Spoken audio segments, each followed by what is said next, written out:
खास खबर के प्रस्तुत करता है न्यूट्रेला किड्स सुपरफूड। 4 से 12 बरस के बच्चों के विकास के लिए ICMR गाइडलाइंस के अनुसार एडवांस फार्मूला न्यूट्रिशेंट और doctor ortho Ayurvedic oil and capsule, जोड़ों के दर्द की बेजोड़ दवा। છેલ્લા એક મહિનાથી આપણે જોતા આવ્યા છે કે જ્યારથી જ આર્યન ખાન ક્રૂઝ ડ્રગ્સ કેસની ચર્ચા સામે આવી છે ત્યારથી જ એટલી ચર્ચા યુવાઓ, તેમના એક્શન્સ, તેમની ખોટી વિચારસરણી, તેની સાથે સાથે ડ્રગ્સ, આર્યન ખાન અને એના કરતાં પણ વધારે કોઈ ચર્ચામાં આવ્યું હોય તો તે સમીર વાનખેડે અને તેનું મેરિટલ સ્ટેટસ છે। જી હા, એનસીપીમાં સમીર વાનખેડે પર કોઈને કોઈ રીતે સકંજો કસવામાં આવી રહ્યો છે। એટલે કે નવાબ મલિકે સમીર વાનખેડેના આડે હાથે લીધા ત્યારથી જ આ મામલો આખો શરૂ થયો અને એ મામલો અટકવાનું નામ નથી લઈ રહ્યો। જેમ જેમ દિવસો વધતા જાય છે તેમ તેમ મુદ્દાઓ અને નવા વળાંકો પણ સામે આવતા જાય છે। 28 દિવસ બાદ આર્યન ખાનને જમાનત તો મળી ગઈ, પણ સમીર વાનખેડેના મેરિટલ સ્ટેટસ લઈને, એના બે લગ્નને લઈને, તેને હિન્દુ જોડે લગ્ન કર્યા કે મુસ્લિમ લગ્ન કર્યા તેને લઈને, તેના પુરાવા, તેના સર્ટિફિકેટ જે મલિક દ્વારા પૂરા પાડવામાં આવે છે તેને લઈને દેશભરમાં ચર્ચાઓ શરૂ થઈ ગઈ છે। હવે આપણને વિચાર આવે કે આ મુદ્દો અને આ એંગલ શું આવશ્યક છે આર્યન ખાન ડ્રગ્સ કેસને લઈને? જો ના તો પછી કેમ આટલો ચર્ચાય છે? અને હા તો શું કામ આપણે કોર્ટ ઉપર આ વસ્તુ નથી છોડી રહ્યા? જેમ કે આપણા દેશની વાત કરવામાં આવે તો કાનૂન વ્યવસ્થા ખૂબ જ સારી છે, પરંતુ હજુ પણ ક્યાંક ઘણી વધારે અસરકારકતા લાવવાની આવશ્યકતા અહીંયા જોવા મળી રહી છે। જેમ કે હિન્દુ પર્સનલ લો બોર્ડની વાત કરવામાં આવે, મુસ્લિમ પર્સનલ લો બોર્ડની વાત કરવામાં આવે, એવીના તમામ એક્ટ, તમામ બોર્ડ અલગ અલગ છે, જેમાં જે તે સમાજના પોતાના કાયદા કાનૂનને લઈને ચર્ચા થતી હોય છે, નિરાકરણો આવતા હોય છે। ક્યાંક 4 પત્નીઓને રાખવી મુસ્લિમોમાં પણ યોગ્ય ગણાય છે, તો હિન્દુ એક્ટ પ્રમાણે એક કરતાં વધારે પત્નીમાં સ્પષ્ટ રીતે તેના પર કેસ થઈ શકતો હોય છે। ત્યારે સમીર વાનખેડેની હાલની પત્નીએ સ્પષ્ટ કર્યું છે કે અગાઉ જે તેમની પત્ની હતી તેનાથી અમને કોઈ લેવા દેવા નથી અને અમે એક હિન્દુ પરિવાર જ છે। જ્યારે અગાઉ જે પત્ની હતી તેમના પિતાએ એવી વાત કરી હતી કે અમે જ્યારે મળ્યા ત્યારે તેમના પરિવારને જોઈને સ્પષ્ટ લાગ્યું કે આ મુસ્લિમ પરિવાર જ છે અને તે જ પ્રકારની તેમની રહેણી કહેણી છે, વગેરે વગેરે વાતો સામે આવી હતી। તેમના હિન્દુ મુસ્લિમ હોવાને લઈને, તેમની પત્નીઓના હિન્દુ અને મુસ્લિમ હોવાને લઈને અને તેને લઈને વિવાદ વધતો જ જઈ રહ્યો છે। ત્યારે સમય અનુસાર કોર્ટે કયા કયા નિવેદનો કર્યા હતા, કોર્ટનું શું કહેવું હતું, શું થવું જોઈતું હતું, આખી ઘટનાનું એનાલિસિસ શું છે, શું થવું જોઈતું હતું, કાયદા વ્યવસ્થાની સ્થિતિ પ્રમાણે શું સમીર વાનખેડે આમાં પણ ક્યાંક ફસાઈ રહ્યા છે? સમીર વાનખેડેથી કોઈ ભૂલ થઈ ગઈ છે? તેમને સ્ટેટમેન્ટ કોઈ ખોટા આપ્યા છે? અથવા લગ્ન લઈને જે સર્ટિફિકેટ સામે આવ્યા છે તેમાં કંઈક ચેડા થયા છે કે શું? આખી ઘટના, તેનું વિશ્લેષણ, કાયદા કાનૂન અને કોર્ટનું સમયાંતરે શું સ્ટેપ્સ લેવા છે તેને લઈને આ વિશ્લેષણ અને વ્યવસ્થાની દ્રષ્ટિકોણથી જોવા જઈએ તો શું હોવું જોઈએ કોર્ટના દ્રષ્ટિકોણથી? કારણ કે ફેમિલીની એક મેટર જો સ્પેસિફિક એક કોર્ટમાં ચાલતી હોય તો ચોક્કસ વાત છે કે એ પ્રમાણે જ બધા જ નિવેડાઓ એક કોર્ટની અંદર આવી જાય છે। પરંતુ આ જે આખી ઘટના થઈ રહી છે તે ક્યાંક ને ક્યાંક અલગ અલગ એંગલ્સ અને અલગ અલગ રીતે બીજી દિશા તરફ પણ જતું રહે છે। ત્યારે શું છે આખો મુદ્દો સમજીશું ITV નેટવર્કના ગ્રુપ એડિટર યશવંત રાણા પાસેથી अर्ध सत्यमा।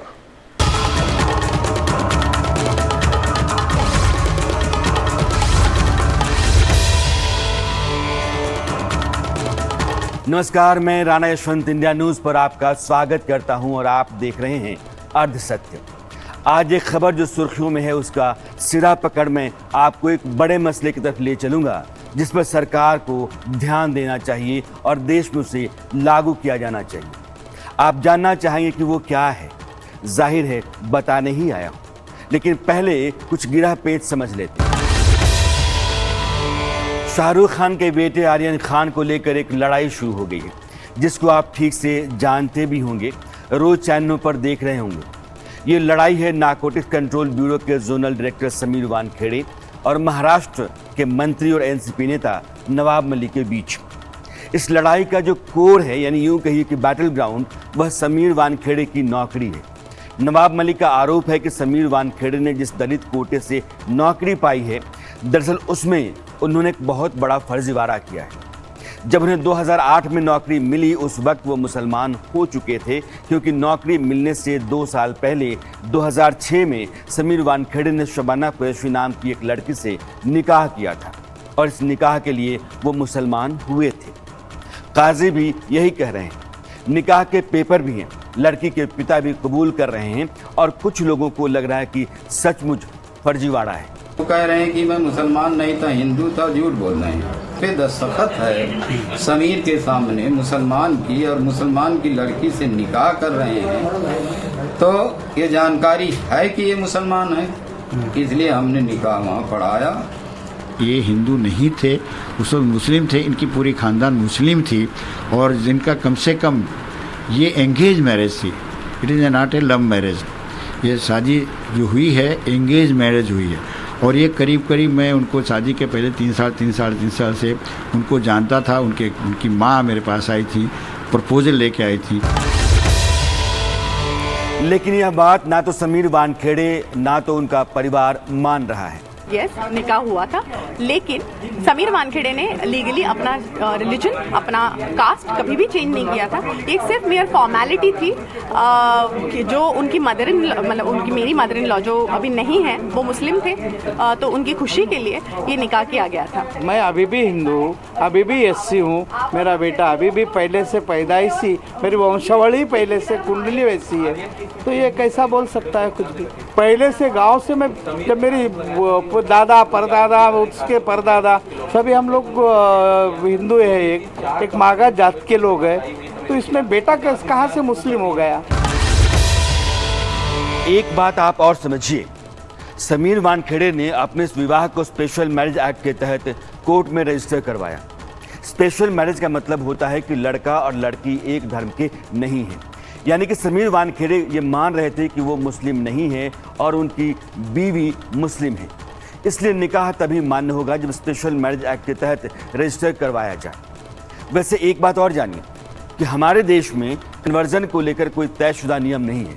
मैं आज हिंदू हूँ, कल मुसलमान हो गया और परसों फिर हिंदू हो सकता हूँ। मेरा हिंदू या मुसलमान होना संविधान के तहत जो सुविधाएं मुझे मिल रही हैं उसको रोकता नहीं। समीर वानखेड़े मामले में लफड़ा क्या है कि वो दलित पिता की औलाद हैं, मुसलमान बनकर उन्होंने शादी की और फिर नौकरी दलित कोटे से पाई, तो ऐसे में वो नौकरी के हकदार नहीं है, यही आरोप है। क्योंकि अनुसूचित जाति के पिता का बेटा होने से वो आरक्षण का अधिकार तो रखते हैं, लेकिन जैसे ही मुसलमान होते हैं वो अधिकार खत्म हो जाता है। क्यों? क्योंकि अनुसूचित जाति मुसलमानों में नहीं होती। तर्क तो यही है ना। अब जरा कानून के जानकारों को सुनिए। विभिन्न धर्म के लोग आपस में शादी करते हैं तो उसमें एक पक्ष के द्वारा धर्म परिवर्तन कर लिया जाता है, क्योंकि धार्मिक तरीके से शादी करने में ये ज़रूरी होता है कि दोनों पक्ष एक ही समुदाय या एक ही धर्म से ताल्लुक़ रखे होना चाहिए। लेकिन इस तरह शादी के लिए किया गया धर्म परिवर्तन लीगली वैलिड नहीं होता, और इस बात को हमारे देश की बहुत सारी ऑनरेबल हाई कोर्ट्स ने और ऑनरेबल सुप्रीम कोर्ट ने अपने जजमेंट में क्लियर कर दिया है। अगर हम समीर वानखेड़े का एग्जाम्पल लें तो समीर वानखेड़े के पिता जो थे वो दलित थे, उनकी माता मुसलमान थी, तो उनकी शादी चाहे किसी भी रीति रिवाज से हुई हो, लेकिन समीर वानखेड़े का जो जाति निर्धारण है वो उनके पिता से की तरफ से ही किया जाएगा और उनको दलित ही माना जाएगा। आगे उन्होंने क्योंकि एक मुस्लिम लेडी के साथ में शादी किया, तो शादी किसी भी तरीके से हुई हो, उनका और उनके बच्चों की जो जाति है वो दलित ही मानी जाएगी। अगर उन्होंने अपने आप को दलित बता करके दलित का आरक्षण का लाभ लिया है तो उसमें कोई त्रुटि नहीं है, वो कानूनन वैध है, वैलिड है। जाहिर है समीर वानखेड़े के लिए मामला कोई बड़ी मुसीबत नहीं है, लेकिन उठा क्यों? अगर आप इसको समझेंगे तो फिर हम यहीं से उस बड़े मसले की तरफ बढ़ेंगे जिसकी चर्चा मैंने शुरुआत में की थी। वो ये है कि हमारे यहाँ शादी, तलाक, विरासत, उत्तराधिकार यानी कि मैरिज, डिवोर्स, सक्सेशन और अडॉप्शन जैसे मामलों के कानूनी प्रावधान अलग अलग धर्मों में अलग अलग हैं। यानी कि हमारा देश तो एक है, हमारी नागरिकता भी एक है, लेकिन हमारे सिविल राइट्स अलग अलग हैं। इंडियन पीनल कोड है जो किसी भी अपराध में किसी भी धर्म के, किसी भी पंथ के, किसी भी समुदाय के व्यक्ति के खिलाफ अगर वो कोई अपराध कारित करता है तो वो एप्लीकेबल होता है। उसी तरह से जो स्पेशल एक्ट्स हैं, चाहे वो एनडीपीएस एक्ट हो, चाहे वो पीएमएलए एक्ट हो, चाहे वो यूएपीए हो, चाहे वो एनएसए हो, वो जो सेंट्रल लेजिस्लेशंस हैं, एक्ट्स हैं, वो भी उस तरह के ऑफेंस में डील करते हैं। और कोई व्यक्ति अगर उसका दुरुपयोग करता है, उसके ऑफेंस उसके रजिस्टर होते हैं। तो यहाँ पर भी किसी भी धर्म, पंथ और जाति के आधार पर नहीं, बल्कि एक भारत का नागरिक होने के नाते उसके ऊपर उस सुसंगत धाराएं लगती हैं। भारत का संविधान भी हमारा यही कहता है कि सिटीजन्स की बात करता है, धर्म पंथों की बात बाद में करता है। लेकिन यहां पर अगर मैरिज की बात आ जाती है, डाइवोर्स की बात आती है, एडॉप्शन की बात आती है, इनहेरिटेंस की बात आती है, तो वहां पर शरीयत जैसे कानून, हिंदू कोड, डाइवोर्स लॉ ऐसे आ जाते हैं। मुझे लग रहा है कि मैं जो आपको समझा रहा हूं आप समझ रहे होंगे। हम रहते तो इस देश में हैं, अड़ोसी पड़ोसी भी हो सकते हैं, लेकिन विवाह, तलाक, विरासत, उत्तराधिकार के मामले में हमारे धर्म के मुताबिक कानून है। इसी के लफड़े में समीर वानखेड़े फंसे हैं। अब आपको 2-3 कहानियां सुनाता हूं, सुनिएगा। राजस्थान का एक लड़का अपनी पत्नी से तलाक चाहता था। पत्नी ने कोर्ट में कहा कि हम लोग हिंदू तो हैं लेकिन मीणा हैं, यानी अनुसूचित जनजाति के हैं। अनुसूचित जनजाति का होने के कारण हिंदू मैरिज एक्ट का तलाक वाला नियम हम पर लागू नहीं होता है, इसलिए मेरे पति की जो अर्जी है वो खारिज कर दी जाए। दरअसल कुछ जनजातियों के अस्तित्व और उनकी पहचान को बनाए रखने के लिए अलग से प्रावधान किए गए हैं, उसमें मीणा जाति भी आती है। लड़की उसी का हवाला दे रही थी। बात लोअर कोर्ट में नहीं बनी तो मामला दिल्ली हाई कोर्ट आया। लड़के ने यहाँ भी कहा कि मैं हिंदू हूँ, हिंदू रीति रिवाज से शादी हुई है, मेरा विवाह भी उसी के तहत आता है, मुझे उसी के अनुसार तलाक चाहिए। लड़की ने यहाँ भी वही बात कही जो उसने लोअर कोर्ट में कही थी। अदालत को लगा कि ना लड़का गलत है और ना लड़की, दिक्कत तो कानून में है। मामले की सुनवाई कर रही दिल्ली हाई कोर्ट के जज प्रतिभा सिंह ने कहा कि बदलते हुए समय के साथ जाति, धर्म और समुदाय की बाधाएं मिटती जा रही हैं। ऐसे में शादी और तलाक जैसे मामलों को लेकर जो पुराने कानून हैं उनसे दिक्कत आ रही है। लिहाजा सरकार को अब संविधान में समान नागरिक संहिता को लागू करने पर विचार करना चाहिए। ये मामला इसी साल जुलाई महीने का है। मुस्लिम्स आज भी 1937 और 1938 के शरिया एक्ट से चल रहे हैं। जमाना बदल गया। 2G के बाद 3G, 4G, अभी 5G शुरू होने जा रहा है। मोबाइल का नेटवर्क हमने फास्ट कर लिया, लेकिन कानून वही अंग्रेजों के जमाने के। ईसाइयों के ऊपर आज भी अंग्रेजों के कानून चल रहे हैं। पारसियों के लिए आज भी अंग्रेजों के कानून चल रहे हैं। ऐसे ही अलग अलग कानूनों से जो संकट खड़ा होता है उसकी आप दूसरी कहानी सुनिए। मीणा माथुर नाम की एक महिला के पति थे जितेंद्र माथुर। वो सुनीता नरुला नाम की एक महिला से शादी करना चाहते थे। शादीशुदा थे लेकिन करना चाहते थे शादी एक और महिला से। हिंदू मैरिज एक्ट इस बात की अनुमति नहीं देता है, जब तक आप पहली पत्नी को तलाक नहीं देते दूसरी शादी नहीं कर सकते। तो जितेंद्र माथुर ने इस्लाम को अपनाया, मुसलमान हुए और सुनीता नरुला फातिमा हो गई, यानी कि दोनों ने इस्लाम कबूल कर लिया और निकाह हो गया। मामला 1988 का है। मीणा माथुर कोर्ट गई और उनके साथ एनजीओ चलाने वाली एक महिला सरला मुदगल भी गई। इस केस को Sarla Mudgal versus union of India के नाम से जाना जाता है। मीणा माथुर ने अदालत से कहा कि मेरे पति ने मुझसे शादी हिंदू मैरिज एक्ट के तहत की और तलाक दिए बगैर दूसरी शादी कर ली, और यही करने भर के लिए वो मुसलमान बने। ये सरासर गलत है और उनके खिलाफ आईपीसी की धारा 494 के तहत मुकदमा बनता है। इस धारा के तहत अगर आप शादीशुदा रहते हुए कोई दूसरी शादी करते हैं हिंदू होने के बावजूद, तो शादी अमान्य हो जाती है और आपको 7 साल की सजा भी हो सकती है। इसी का हवाला दिया था उन्होंने। मामला सुप्रीम कोर्ट में था और अदालत को लगा कि मीणा माथुर की बात बिल्कुल वाजिब है और कानूनन दुरुस्त भी। जो बेंच इस मामले की सुनवाई कर रही थी उसके एक जज जस्टिस कुलदीप सिंह ने केंद्र सरकार को अपने फैसले में कहा था कि समान नागरिक संहिता पर कानून बनाने और उसे लागू करने पर विचार किया जाना चाहिए। ऐसा करते समय उन्होंने शाहबानो मामले में यूनिफॉर्म सिविल कोड पर सुप्रीम कोर्ट की बात को दोहराया था। अब शाहबानो मामला क्या है यह भी जानिए। सच पूछे तो यूनिफॉर्म सिविल कोड को लेकर चर्चा की शुरुआत इसी मामले से होती है जो 1985 में सुर्खियों में आया। इंदौर के एक वकील थे मोहम्मद अहमद खान। उन्होंने अपनी बीबी शाहबानो को तब तलाक दिया था जब वो 62 साल की हो चुकी थी और उनके 5 बच्चे थे। शाहबानो का मामला सुप्रीम कोर्ट पहुंचा और वहां उन्होंने कहा कि मेरे और मेरे बच्चों के भरण पोषण के लिए मेरे पति को गुजारा भत्ता देना चाहिए। लेकिन उनके पति कह रहे थे कि हमारा निकाह मुस्लिम पर्सनल लॉ के तहत हुआ है, जिसमें निकाह के वक्त तो मेहर की रकम जो तय की जाती है तलाक में वही दिया जाता है और वो मैंने दे दिया है। तलाक के बाद 3 महीने जो भरण पोषण का काम है पति को करना है वो मैंने कर दिया है, इसलिए अब गुजारा भत्ता का तो कोई मामला बनता ही नहीं है और मुस्लिम पर्सनल लॉ इसकी इजाज़त देता भी नहीं। जानते हैं शाहबानो हर महीने गुजारा भत्ता कितना मांग रही थी? 79 रुपये। सुप्रीम कोर्ट ने 1985 में फैसला सुनाया और कहा कि मुस्लिम पर्सनल लॉ अपनी जगह, लेकिन एक बुजुर्ग पत्नी जो 5 बच्चों के साथ गुजर बसर कर रही है उसके गुजारे के लिए पैसा तो हर महीने देना ही होगा और रकम उसने तय कर दी। इसके साथ ही कोर्ट ने यह भी कहा कि सरकार को कॉमन सिविल कोड के बारे में सोचना चाहिए, लेकिन अदालत के इस फैसले पर देश के सारे उलेमाओं और मौलानाओं ने आसमान सर पे उठा लिया और देश की राजनीति में भूचाल आ गया। प्रधानमंत्री थे राजीव गांधी और उनको लगा कि एक बड़ा वोट बैंक हाथ से ना निकल जाए, इसलिए संसद में बाकायदा कानून बनाकर उन्होंने सुप्रीम कोर्ट के उस फैसले को पलट दिया।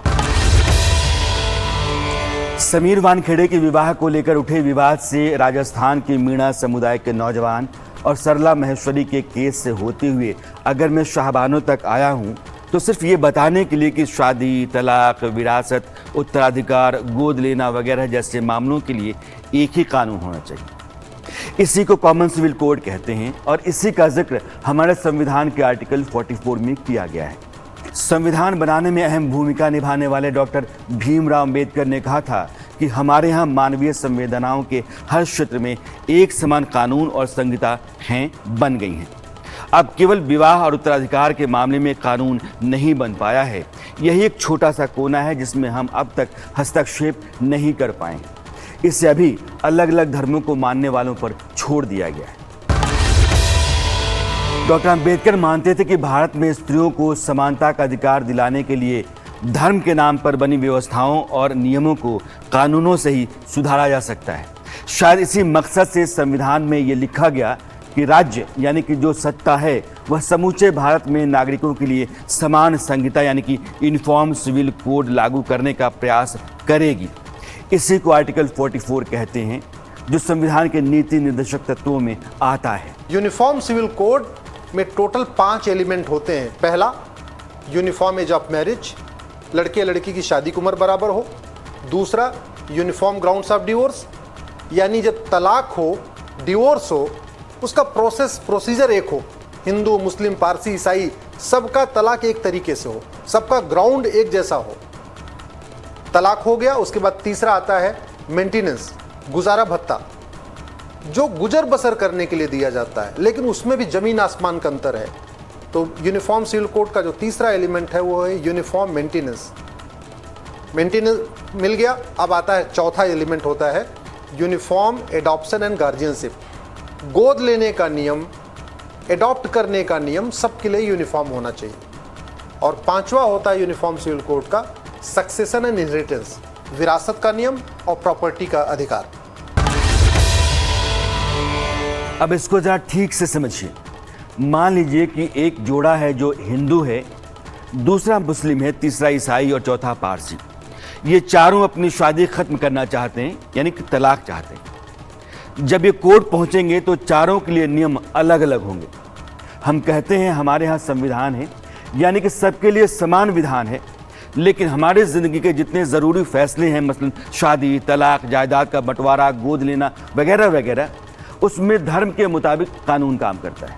हिंदुओं में अगर बाल विवाह हो जाए 12 साल की उम्र में, 13 साल की उम्र में, तो लड़का लड़की कह सकता हमें तलाक लेना है भाई, हमारे माँ बाप ने जबरदस्ती शादी कर दिया, हमें तो तलाक चाहिए। मुस्लिम में ये नहीं कर सकती, वहाँ की बेटी नहीं इसका विरोध कर सकती, वो तलाक भी नहीं ले सकती। हिंदुओं में जितने भी तलाक हैं वो सारे कोर्ट के जरिए होंगे, बाकायदा उस पर सवाल जवाब होगा। मुस्लिम में ट्रिपल तलाक तो खत्म हो गया, लेकिन अभी तलाक़े हसन, तलाक़े सुन्नत, कई तरीके के तलाक आज भी चल रहे हैं, और उसमें भी लड़के को कारण बताने की जरूरत नहीं है।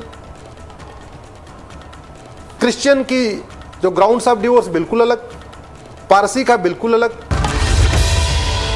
अश्विनी उपाध्याय को आज मैं इस विमर्श में लेकर इसलिए आया हूं क्योंकि उन्होंने सुप्रीम कोर्ट में कॉमन सिविल कोड को लेकर कई याचिकाएं डाल रखी हैं जिन पर सुनवाई चल रही है। जो लोग पेच फंसाते हैं वे संविधान में मौलिक अधिकारों का हवाला देते हैं और उन्हीं को आमने सामने रख देते हैं, फिर कहते हैं कि बताइए ना क्या किया जाए। मौलिक अधिकारों में एक आर्टिकल है 14 जो कहता है कि समानता का अधिकार सबके पास। देश का हर नागरिक कानून के सामने बराबर है, चाहे वो किसी भी जाति, धर्म, समुदाय, लिंग, पंथ का क्यों न हो। इस लिहाज से शादी, तलाक, जायदाद के बंटवारे जैसे मामले में भी लड़के लड़कियों के पास बराबर का हक होना चाहिए, जो नहीं है। इसी का हवाला देकर कॉमन सिविल कोड की पैरवी की जाती है। कुछ लोग संविधान के आर्टिकल 25 को लेकर के आते हैं, यह भी मौलिक अधिकार के अंतर्गत आता है और ये कहता है कि देश के नागरिक को किसी भी धर्म को मानने, उसका पालन करने और प्रचार प्रसार करने का अधिकार है। इसी के नाम पर यह कहा जाता है कि जब कुरान शरिया में जीवन जीने का तरीका है तो उसका पालन हमको करना चाहिए, क्योंकि वो हमारे धार्मिक अधिकार के तहत आता है। जैसे हिंदू पर्सनल लॉ में मनुस्मृति और मिताक्षरा से ज़्यादातर बातें ली गई हैं, वैसे इसमें समय समय पर बदलाव किया गया है। ईसाई और पारसियों के साथ भी ऐसा ही है। अब एक सवाल है, पूजा पाठ, दान, प्रवचन, दक्षिणा, ज़कात, ये सब धर्म में आएगा या कि शादी, उत्तराधिकार, तलाक का कानून कैसा हो यह भी धर्म के तहत आएगा? पूरा घालमेल है। सुप्रीम कोर्ट ने 2003 में जॉन वलम्पटन बनाम यूनियन ऑफ इंडिया के एक मुकदमे में कहा कि आर्टिकल 25 धार्मिक स्वतंत्रता की गारंटी देता है, लेकिन आर्टिकल 44 सामाजिक संबंधों को निजी कानून से अलग करता है। मामला समझ रहे हैं ना? कोर्ट कहता है कि शादी, तलाक, सक्सेशन, एडॉप्शन ये सब धार्मिक स्वतंत्रता के तहत नहीं होने चाहिए। इसके चलते बेहिसाब मुश्किलें हैं। मान लीजिए दिल्ली में लड़के और लड़की की सारी टर्म्स कंडीशन एक जैसी हैं, एक ही एरिया में रहते हैं, एक ही अगल बगल रहते हैं, तो भी अगर हिंदू लड़की है तो उसका गुजारा भत्ता अलग होगा, मुस्लिम का गुजारा भत्ता अलग होगा, पारसी का गुजारा भत्ता अलग होगा, ईसाई का गुजारा भत्ता अलग होगा। जबकि वो चारों मान लीजिए एक ही फ्लैट में रहती हैं, चारों लड़कियां, और चारों के पतियों की इनकम एक जैसी है, चारों की उम्र भी समान है, चारों के मान लीजिए एक एक बच्चे हैं, तो भी जो गुजारा भत्ता मिलेगा चारों को बिल्कुल अलग अलग होगा। और इवन हिंदुओं में भी गुजारा भत्ता के लिए कोई फिक्स फार्मूला नहीं है, सारी कंडीशन सेम हो। लेकिन अगर एक मुकदमा चले गाजियाबाद में, दूसरा चले नोएडा में, तीसरा चले फरीदाबाद में, चौथा चले गुड़गांव में, एक चले दिल्ली में, दूसरा चले मुंबई में, हिंदुओं की बात कर रहा हूं, तो भी गुजारा भत्ता बिल्कुल वेरी करेगा। क्यों? क्योंकि गुजारा भत्ता का कोई फिक्स फार्मूला नहीं है, किस आधार पे गुजारा भत्ता देना है। जबकि डेवलप्ड कंट्रीज में फार्मूला बना हुआ है, जज केवल ये डिसाइड करते हैं कि गुजारा भत्ता देना है कि नहीं देना है, कितना देना है वो सॉफ्टवेयर बता देता है। हिंदुओं के जो सिविल कानून हैं वो 1955-56 में बने और इसी के तहत सिख, बौद्ध और जैन भी आते हैं। समझते हैं अपना, जो हिंदुओं पर सिविल लॉ लागू होता है वही सिख, जैन और बौद्धों पर लागू होता है। यानी कि देश की 80% से ज़्यादा आबादी एक कानून के तहत तो है, मगर बाकी आबादी समान कानून के तहत रहे, ऐसा होना चाहिए। सरकार को चाहिए कि वो पहले कॉमन सिविल कोड का एक ड्राफ्ट तैयार करे, उसको पब्लिक डोमेन में ले आए और अपनी मंशा साफ करे कि इस देश में हर जाति, धर्म, पंथ, संप्रदाय के महिला और पुरुष को बराबरी और समान अधिकार के साथ रहना होगा। इंडिया न्यूज़ और न्यूज़ एक्स जो चैनल है, बल्कि चैनल्स हैं, इन दोनों का मैं शुक्रिया अदा करना चाहूँगा कि यूनिफॉर्म सिविल कोड की बहस को, उसके अंदर क्लैरिटी लाने के लिए लोग आगे बढ़े हैं। ठीक है, देखिए यूनिफॉर्म सिविल कोड से सभी को फ़ायदा पहुंचेगा। ठीक है, जो लोग ये कहते हैं कि कुछ ख़ास तबकों को इससे नुकसान होगा, कुछ ख़ास जो है ऐसे लोग हैं, कबायली लोग हैं, ठीक है, उनको नुकसान पहुंचेगा, ये बात बिल्कुल गलत है। आपको पता है इस दुनिया में जो मुस्लिम देश हैं, Turkey, Pakistan, Indonesia, Iran, Iraq, Bangladesh, इन देशों में पर्सनल लॉ में बहुत सारे सुधार किए गए।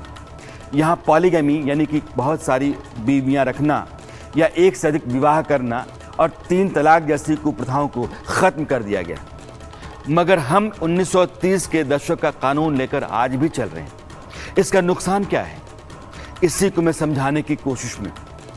अब फ़र्ज़ कीजिए कि किसी को गोद लेना है, बच्चा गोद लेना है।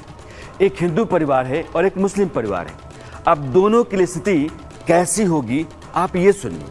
मान लीजिए बच्चा नहीं हुआ तो हिंदू में पति और पत्नी मिलके अपना एक बच्चा अडॉप्ट कर सकते हैं। पति न भी चाहे तो पत्नी अडॉप्ट कर सकती, इतना राइट मिल गया है। मुस्लिम्स में उनको गोद लेने का जो अधिकार है वो मिला नहीं है। गोद ले भी सकते हैं तो पूरी प्रॉपर्टी नहीं दे सकते।